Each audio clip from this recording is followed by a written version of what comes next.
Hi everyone.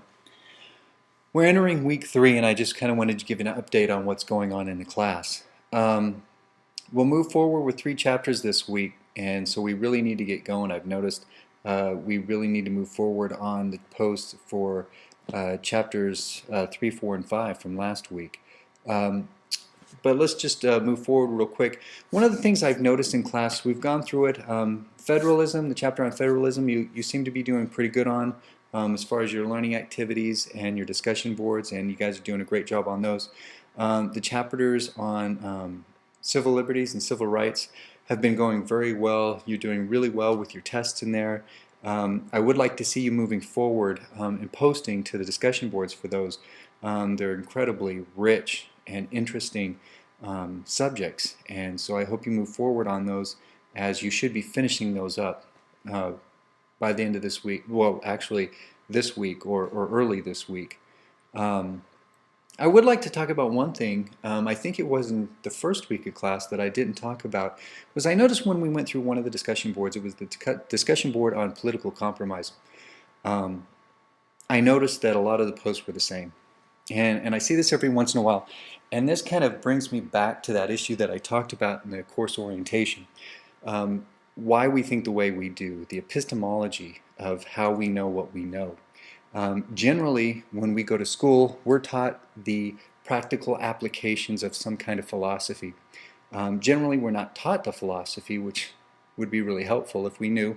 But I think with all the things that you need to be taught in school, a lot of times the philosophical justification for what you're being taught is kind of skimmed over, and you're just taught that what you're taught is good.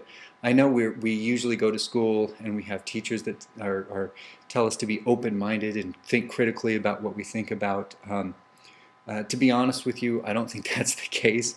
I think usually the more a teacher is telling you to be open-minded and think critically, a lot of times you're getting an ideology shoved down your throat.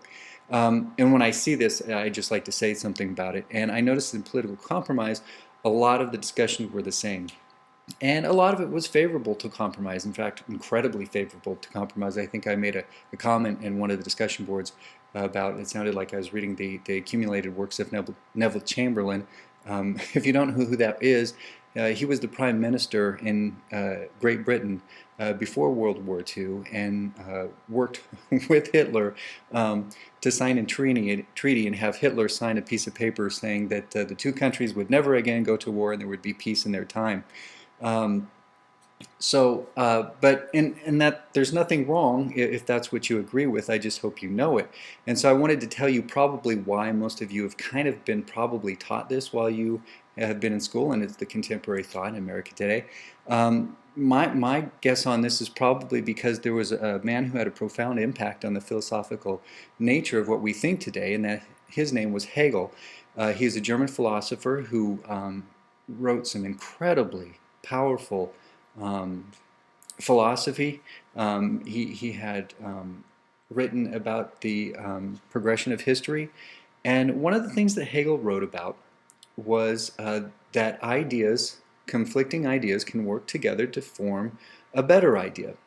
And this is what he called his dialectic, that you had a thesis and an antithesis, and they would work together and come up with a better solution to the problem. And history moved in this direction, and it was his idea, not just his, and actually it had come before him, but he articulated it so well that history is progressive, that it's moving forward.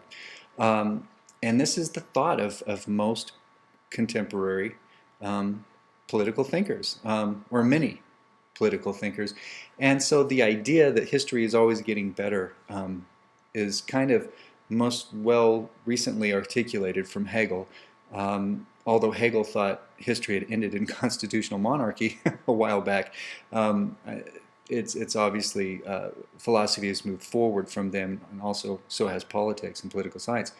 But I just think it's interesting for you to know that you think that way, possibly because that's what you've been taught. You've been taught the practical application of this, but you may have never gone into the philosophical justification for that. So thinking this isn't wrong or right, but I just wanted you to know that this is possibly a reason why you think that way, and it's not necessarily that, you know, from the top of our heads we read a book and we kind of think about something for a minute.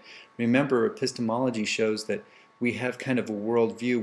We've kind of formed our beliefs and our values and our judgments. So when we read something and we answer something, it's not like we're thinking new. We're simply applying a little bit of new knowledge to what we knew before, and we're putting it together that way. So I just wanted to say that real quick, a little bit of philosophical there, but I think it's important for us to know that. So when we went through civil rights and civil liberties, like I said, I'd appreciate it if you guys would get in there and get moving on those, because if you get behind in this class, it's going to be really hard to catch up. And next week, or this week, we'll be covering Congress, the presidency, and bureaucracy. These are three interesting chapters. They're basically going to go through creation, structure, organization, and leadership in these three different areas. I don't think it's the most interesting part of the book, but we need to take on this information before we move forward with, I think next week we'll be covering the judiciary and interest groups and political parties. And those will get a lot more interesting, but we've got to understand the structure and the makeup of these groups before we can move forward and get into those groups. So I just want to say, if you have any questions for the class, please let me know. Don't think you're bothering me if you read the book and you're struggling with a concept or an issue or a fact. Send me an email, give me a call. I love those types of messages and calls from students, and if you ever get a chance, drop by my office. I'd love to talk to you about that.